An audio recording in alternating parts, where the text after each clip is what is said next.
এই মিল্কি, কি হয়েছে তোর? শুনলাম তুই নাকি রোজা ভাঙিয়ে ফেলাইছিস। এসব কি বলিস তুই? আমাকে দেখে কি মনে হয় আমি রোজা ভেঙে ফেলছি? না, তা মনে হয় না, কিন্তু তুই এই অসময়ে এইখানে বসে কি করতেছিস? মাগরিবের আজান শোনার চেষ্টা করতেছি। এই কই তুমি, শিগগিরই এদিকে আসো, তোমার দারুণ একটা জিনিস দেখাবো। রোজা রাইখে ইফতারি বানাইতে আমার জান বের হয়ে যাচ্ছে, আর এই বেটা একটু পর পর ডাকবে। কি হয়েছে বলো? রোজা রাইখে 5 ওয়াক্ত নামাজ পড়ে আমার চেহারায় কিরকম নুরানি ভাব চলে আসছে, একেবারে চাঁদের মতো দেখতে লাগতেছে, তাই না? আসতে বলো। চাঁদ যদি শুনতে পায় চাঁদের সাথে তোমার সাথে তুলনা করছো, চাঁদ ওইখান থেকে লাফ দিয়ে আত্মহত্যা করবে। আমি তোমার পুরা সংসার সামলাই, তোমারে সামলাই, তোমার ছেলে মেয়ে সামলাই, এমনকি তোমার বুড়া বাবা মাকেও আমি সামলাই। তুমি কি করো আমার জন্য? আমি তো নিজেকে সামলাই, তোমার রূপের আগুনে জ্বলে পুড়ে ছাই না হয়ে যাই। তুমিও না কথায় কথায় শুধু রোমান্টিক হয়ে যাও। এই আমি বাইরে যাচ্ছি, তোমার কিছু লাগবে? সারা দিন কাজ করতে থাকি, তবু কাজের শেষ খুঁজে পাই না। বিয়ের আগে বলছিলা রানীর মতো রাখবা, এখন চাকরানি বানায় ছেড়ে দিছো। মন চাই গলায় দড়ি দিয়ে মরি, লাইলনের দড়ি আনলে হবে? মনটাই চাই বিষ খাওয়াই মারি। আরে ভাবি, বাচ্চারে মারতেছেন কেন? কি হয়েছে? কি করছে ও? আর বললেন না ভাই, কালকে ওর পরীক্ষার রেজাল্ট আসবে তো তাই মারতেছি। বুঝলাম না, রেজাল্ট আসবে কালকে, আজকে বাচ্চারে মারতেছেন কেন? কালকে জরুরি কাজে বাপের বাড়ি যাব, মারার সময় পাবো না তো তাই।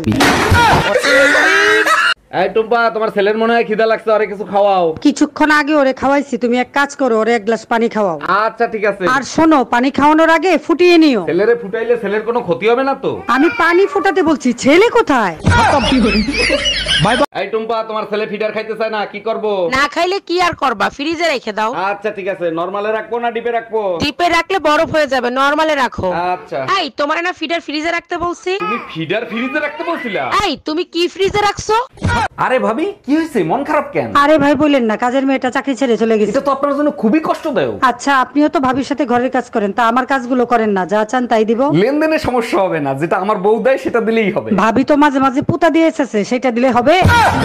এই কই তুমি, বাজারের ব্যাগ দাও, আর কি কি আনতে হবে লিস্ট করে দাও। আজকে যদি রোজা না থাকতাম ওর চুল আমি ছিঁড়ে ফেলতাম। রোজা থেকে এত রাগ করতেছো কেন? কি হয়েছে আমারে বলো। পাশের বাসার টুম্পা ভাবি ফজরের সময় বলে আমাকে নাকি রোজাদারের মতো লাগে।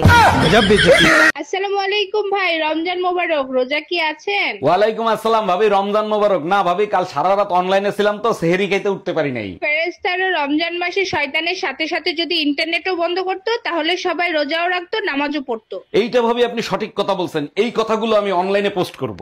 আর আপনি হইতেন মসজিদের ইমাম সাহেব। হে আল্লাহ, এই রমজান মাসে তুমি আমাকে তৌফিক দান করো। আসসালামু আলাইকুম, রমজান মোবারক। ওয়ালাইকুম আসসালাম, রমজান মোবারক। আপনি কে? এই মাত্র আপনি দোয়া করলেন না, হে আল্লাহ আমাকে তুমি তৌফিক দান করো। হ্যাঁ করছি তো, কি হয়েছে? আল্লাহ আপনার দোয়া কবুল করছে, আমার নামই তৌফিক।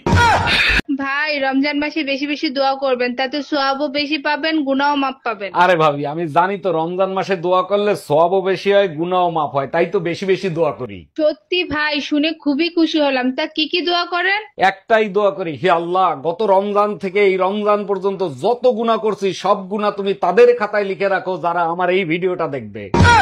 কি ব্যাপার, তুমি অসময় শুয়ে আছো, ইফতারি বানাও নাই? রোজায় প্রচন্ড ধরেছে, ঠিক মতো দাঁড়াতেও পারি না, কি করে ইফতারি বানাবো? বুঝতে পারছি, আজকেও আমার বাইরে ইফতারি করতে হবে। তুমিও না অল্পতে রাগ হয়ে যাও, 5 মিনিট দাঁড়াও, আমিও রেডি হয়ে আসতেছি।